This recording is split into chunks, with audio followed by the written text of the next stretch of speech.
Assalamualaikum warahmatullahi wabarakatuh.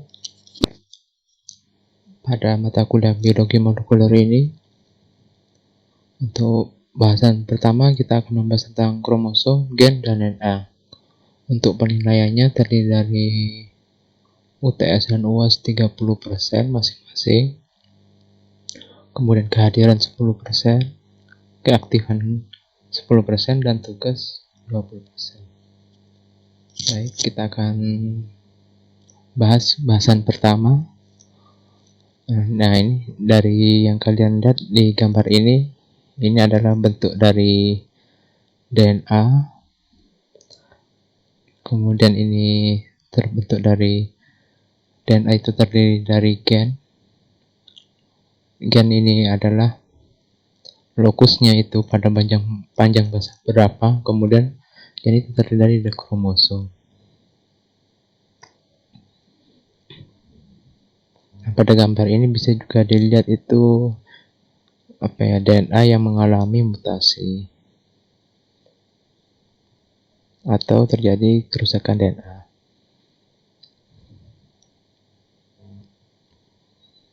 Nah, ini kromosom, bagian-bagian kromosom.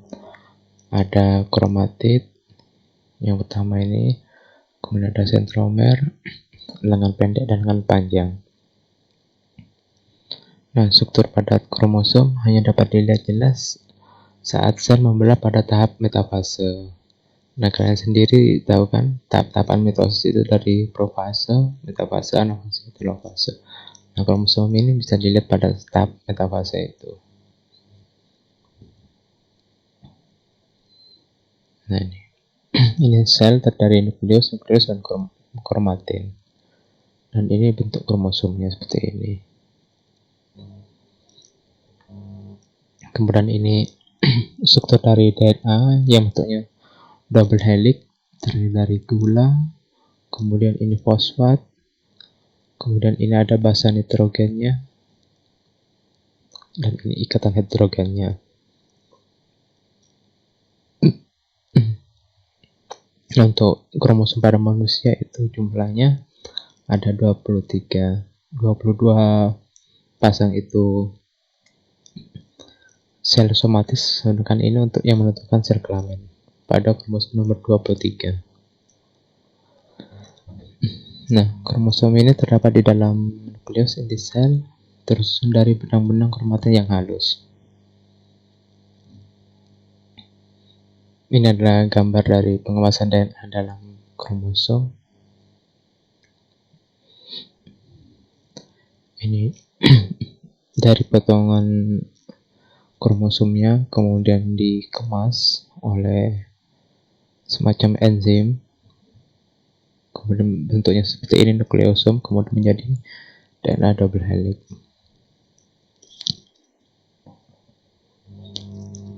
Nah, ini lanjutan dari gambar tadi.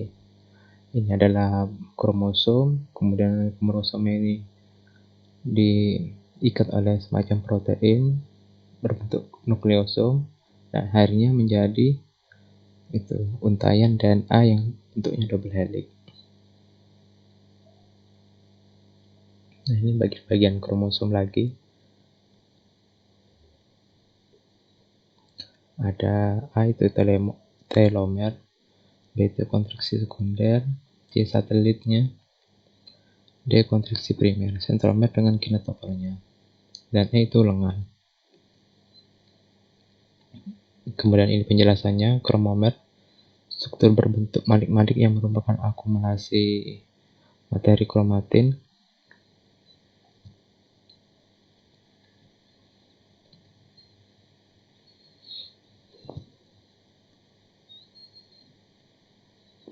Kemudian sentromer adalah daerah lekukan kontriksi di sekitar daerah pertengahan kromosom, di mana juga dijumpai kinetokor. Coba kita lihat lagi.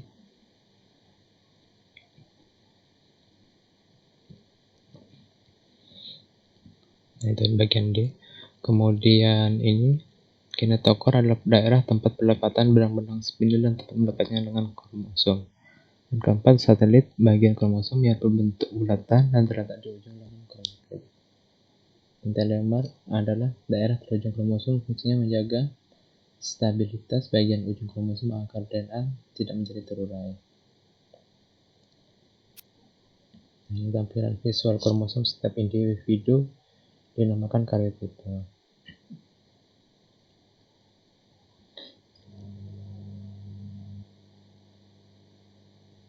Nah, ini biasanya ini yang menentukan bentuk individu itu jenis kelaminnya laki-laki atau perempuan. Jika XX maka perempuan, jika XY maka laki-laki.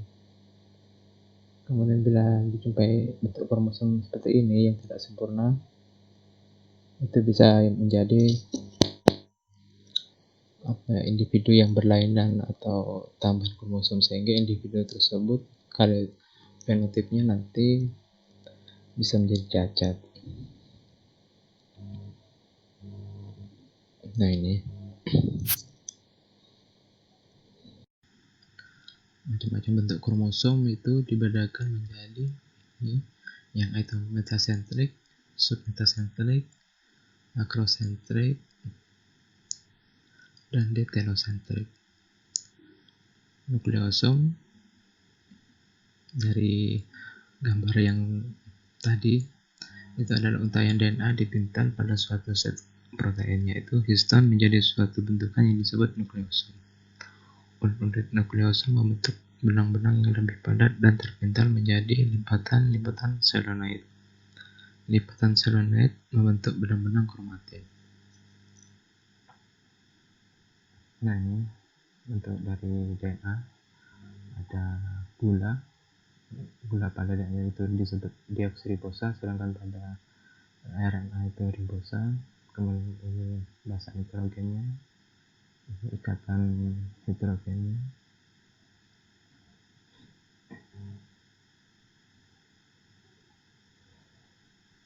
Nah, ini ribosa merupakan penyusun utama RNA, atau ini gulanya pada RNA. Kemudian deoksiribosa merupakan molekul gula pada DNA. Kemudian struktur kimia dari gula, ribosa, dan deoksiribosa.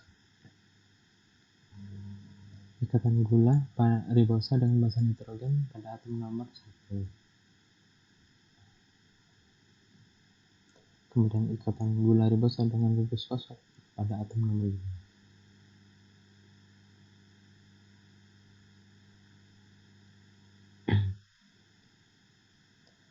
Gugus hidroksil pada atom karbon nomor 2.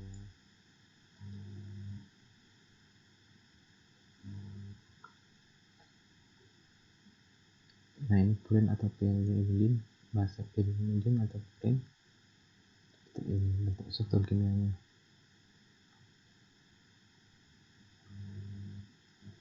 Ini ikatan hidrogen antara basa nitrogen adenin dengan timin, itu ikatan hidrogennya 2, kemudian guanin dengan sitosin ikatan hidrogennya 3, sehingga ini lebih stabil.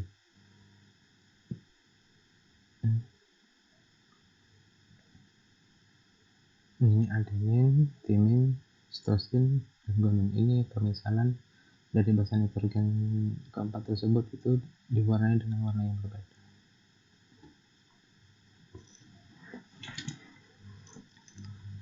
Kemudian kita bahas tentang gen. Gen itu unit struktur, unit instruksi untuk menghasilkan atau meraih suatu sifat hereditas tertentu. Kromosom dan gen. Kromosom mengandung DNA, kemudian total informasi genetik yang disimpan dalam DNA itu disebut genom. Jadi genom adalah kumpulan dari banyaknya DNA, dan tentunya pasang-pasangnya itu sangat panjang sekali. Genom DNA tersusun atas gen-gen. Suatu gen mengandung satu unit informasi mengenai suatu karakter yang dapat diamati. Gen merupakan fragmen atau bagian DNA di dalam kromosom.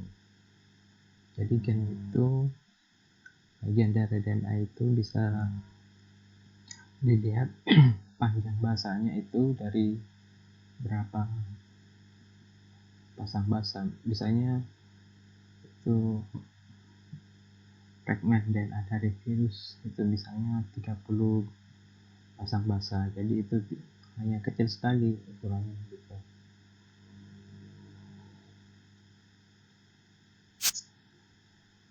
Nah, ini letak dan simbol gen.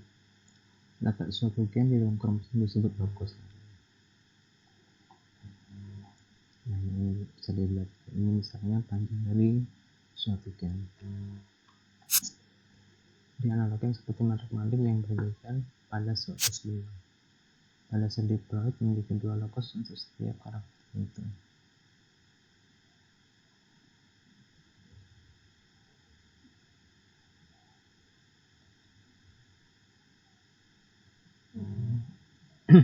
Misalkan untuk suatu gen A, B, C, D. Oke, sekian. Ada yang bertanya silakan di kolom komentar, jika tidak saya akhiri pertemuan pertama ini. Assalamualaikum warahmatullahi wabarakatuh.